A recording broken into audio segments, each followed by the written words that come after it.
Jornal da Sete está de volta e na edição de hoje a gente está falando sobre a prevenção, o cuidado que nós temos que ter com os rins. O MG Transplante anunciou nessa semana que o número de pessoas na espera de doação de rins é muito grande em Minas Gerais. É um dos órgãos que mais tem demanda. Para a gente conversar um pouco mais sobre esse assunto, a gente está recebendo aqui o Abraão Faria Neto, que é urologista. Abraão, a gente falou um pouco sobre, no primeiro bloco a respeito dessa questão da importância, né, da alimentação, da prevenção, mas também tem alguns mitos e curiosidades que as pessoas querem saber. Como, por exemplo, uma pessoa com um rim só ou com um rim atrofiado, ela consegue viver normalmente? Ela precisa de alguma coisa específica para poder tomar a sua vida normalmente? Como é que é essa situação? Normalmente não. Isso é tão verdade que, por exemplo, eu sou cirurgião de rim a vida toda, eu operei muitas vezes, a situação é de tal monta problemática que a gente tem que extirpar, tirar um rim da pessoa. Em função de cálculos que destruíram completamente esse rim, de infecções que inviabilizaram esse rim, ou mesmo de um tumor, um câncer que deu no rim, que é um órgão que tem uma certa frequência, frequentemente é acometido por neoplasias ou cânceres, e quando existe dependendo do tamanho do câncer, a solução seria, uma das soluções seria a retirada completa desse rim. Então a pessoa ficaria normalmente com um outro rim suplementar, né? Então, ela que tinha dois vai ficar com um. E curiosamente, e aí não tem uma explicação para isso, até porque um rim sozinho faria muito mais, seria muito mais do que suficiente para repor a função dos dois. Curiosamente, a natureza nos brinda com um crescimento que nós dizemos vicariante ou compensador. Toda pessoa que tem um rim sozinho, né, normalmente esse rim é muito maior do que o tamanho normal, né?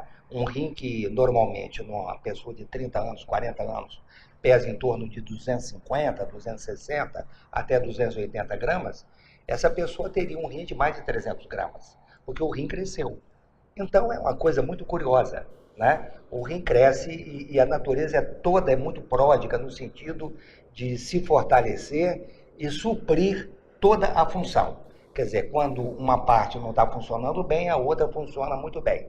Então, para a sua pergunta, o indivíduo pode viver extremamente bem com o rim. Tanto isso é verdade, que quando nós transplantamos alguém, nós não transplantamos com dois rins, nós transplantamos apenas com um. E essa pessoa, mesmo tomando aquela carga enorme de remédios que são oferecidos para que o indivíduo não rejeite esse órgão, ele vai viver extremamente bem por anos e anos a fio, apenas com um único rim, que foi transplantado. Sim, existe diferença do rim esquerdo para o rim direito? Eles fazem a mesma função? Como é que funciona os Eles dois? fazem exatamente a mesma função, até porque cada rim tem um número, você já nasce com um número determinado de 1000 microfiltros renais chamados glomérulos, ou néfros, se você preferir, né? No rim direito nós temos, em média, você nasce com 1 milhão de glomérulos, e no rim esquerdo, mais ou menos a mesma coisa, 1 milhão de glomérulos. Só que depois de certa idade, o indivíduo vai envelhecendo, e aí vem uma outra ideia importante, uma outra informação importante, que quanto mais o indivíduo é velho, quanto mais envelhecido é o indivíduo, homem ou mulher, menor essa função renal.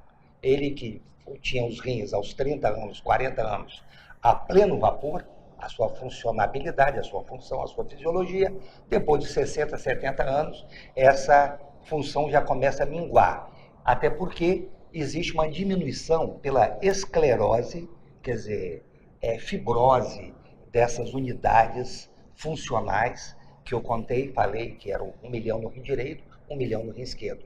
E depois de 60, 70 anos, é muito esperado que o indivíduo, ao invés de ter 2 milhões de microunidades funcionais, chamadas glomérulos, ele os tenha no número da metade, quer dizer, 1 milhão nos dois rins, ou seja, 500 mil em cada rim.